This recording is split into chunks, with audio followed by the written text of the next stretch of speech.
Xəbər verdiyimiz kimi mayın 19-da paytaxtın Binəqədi rayonu Azadlıq prospekti 200/36 ünvanında yerləşən çoxmərtəbəli yaşayış binasında yanğın baş verib. Mayın 20-sində səhər Prezident İlham Əliyev hadisə yerində olub.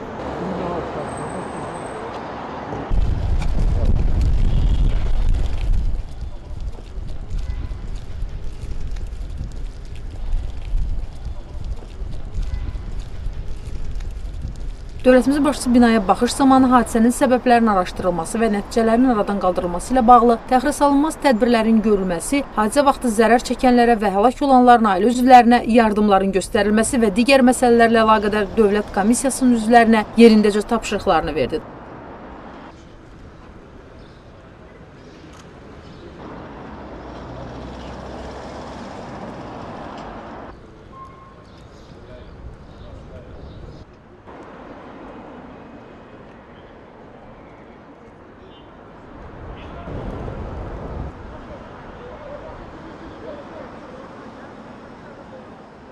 Daha sonra baş verən yanğınla əlaqədar yaradılan Dövlət Komissiyasının Azərbaycan Prezidentinin rəhbərliyi ilə ilk iclası keçirilib. Dövlətimizin başçısı hadisə zamanı həlak olanların ailərinə bir daha başsağlığı verdi. Hadisə qurbanlarının xatirəsi bir dəqiqəlik sükutla yad olundu.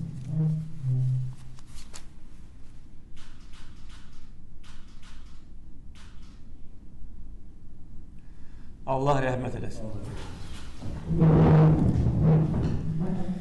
Sonra Prezident İlham Əliyev yanğının nəticələrinin aradan qaldırılması üçün dövlət səviyyəsində görülən tədbirlərdən danışdı. Dövlətimizin başçısı hadisənin baş verməsində təqsirli bilinən şəxslər barədə cinayət işlərinin qaldırıldığını və onların ciddi şəkildə cəzalandırılacağını dedi. Prezident İlham Əliyev bildirdi ki, yanğının baş verməsinin ilkin versiyası binanın keyfiyyətsiz və oda davamsız materiallarla üzlənməsidir. Onu da qeyd etməliyəm ki, hal-hazırda Bakı şəhərində oxşar üzlük materialları ilə üzlənmiş binalar kifayət qədər çoxdur.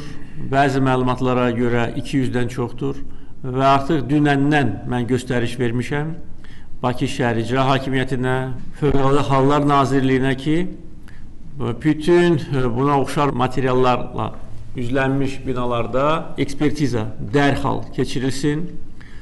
O materialların tərkibi dəqiq öyrənilsin və əgər hər hansı bir təhlükə varsa, tezliklə bu üzlük materialları çıxarılsın, sökülsün və beləliklə heç bir təhlükə olmasın.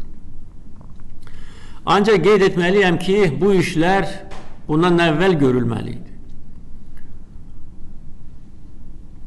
Əgər bütün işlər düzgün şəkildə qurulsaydı, bu hadisə baş verməzdi. Bir də demək istəyirəm ki, indi mənə müxtəlif məlumatlar gəlir və bəzi hallarda bu məlumatlar ziddiyyət təşkil edir. Ona görə burada aydınlıq olmalıdır. Azərbaycan vətəndaşları bilməlidirlər ki, günahkar kimdir, ya da günahkarlar kimdir və bu hadisəyə görə kim məsuliyyət daşıyacaq. Prezident İlham Əliyev hadisə zamanı həlak olanların ailərinə və yaralılara maddi təminat verilməsi, yanğına məruz qalmış binanın və mənzillərin tezliklə dövlət hesabına təmir edilməsi, mənzillərin ev əşyaları ilə təchiz olunması, yanğın zamanı məhv olmuş sənədlərin yenidən verilməsi və digər tədbirlərlə bağlı tapşırıqlarını verdi. Hər kəs nəticə çıxarmalıdır. Hər bir dövlət məmuru öz məsuliyyətini dərk etməlidir və bir də qeyd etməliyəm ki, heç kim cəzasız qalmayacaq. Günahkar insanlar dövlət tərəfindən cəzalandırılacaq və ədalət bərpa ediləcəkdir. Baş verən yanğınla əlaqədar yaradılan Dövlət Komissiyasının üzvləri hadisənin səbəbləri və görülən işlərlə bağlı məlumat verdilər. Prezident İlham Əliyev bir daha hadisənin dərindən araşdırılması və müvafiq tədbirlərin görülməsi ilə bağlı konkret tapşırıqlarını verdi.